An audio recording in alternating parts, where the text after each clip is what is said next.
Start. Deputy speaker महोदय, मैं आपकी अनुमति से कहना चाहता हूं कि इस बिल के बारे में हमारी शीघ्रता करने की कोई इच्छा नहीं है। शीघ्रता के कारण से हमने यह नहीं कहा कि प्रवर समिति अपनी रिपोर्ट शीघ्र दे।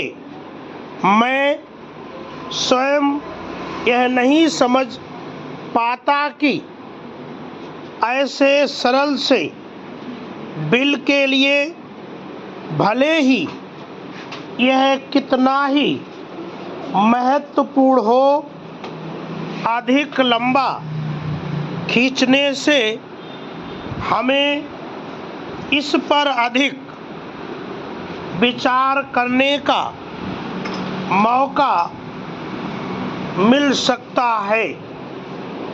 3-4 अनुच्छेद के बारे में हमारे जो विचार या अनुभव है, वे ही इन पर सोच विचार करने के काम आ सकते हैं।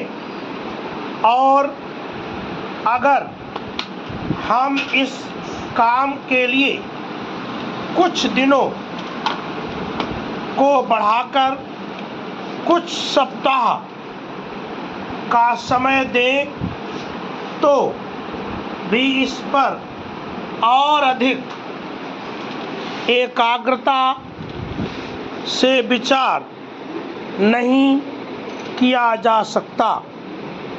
इस बिल के बारे में जो बातें कही गई हैं, उनमें से एक यह भी है कि यह सदन क्योंकि थोड़े से लोगों के मताधिकार के आधार पर चुना गया था, इसलिए यह वास्तव में देश और समाज की संगठित इच्छा का प्रतिनिधित्व नहीं करता, आदि आदि। यह सदन को इस तरह के संशोधनों पर विचार करने का अधिकार नहीं है। पैरा, जहाँ तक मुझे स्मरण आता है कि जिन लोगों ने हमारी आलोचना की है, उन्होंने इस सदन के अधिकार के बारे में भी संदेह प्रकट किया था। हम लोगों ने संविधान सभा का भी आलोचना की, जो कि सीमित मताधिकार के आधार पर चुनी गई थी और जिसने भारत का संविधान बनाया।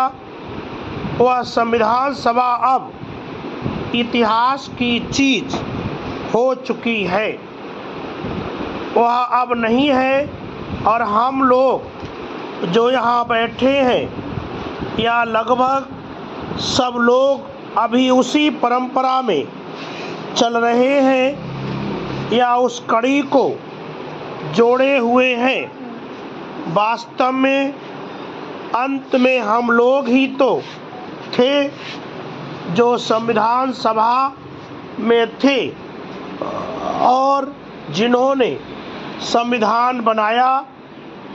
तब हम संविधान बनाने के योग्य नहीं समझे गए और अब हमने जो काम किया वह इतना पूर्ण माना गया कि हम अब उसे छूने लायक भी नहीं माने जा रहे हैं।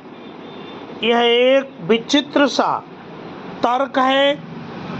हम यहाँ इसलिए हैं कि लगभग 1-1.5 दशक के अनुभव से हमने बहुत कुछ सीखा है। आपकी अनुमति से मैं कहना चाहूँगा कि हमने कुछ मसौदा लेखन और कुछ अर्थ लगाने की गलतियाँ पकड़ी हैं, लेकिन यह बहुत स्वाभाविक है। सदन भी इसे जानता है। स्टाफ, इसकी हिंदी बना के लाना, हमको दिखाना।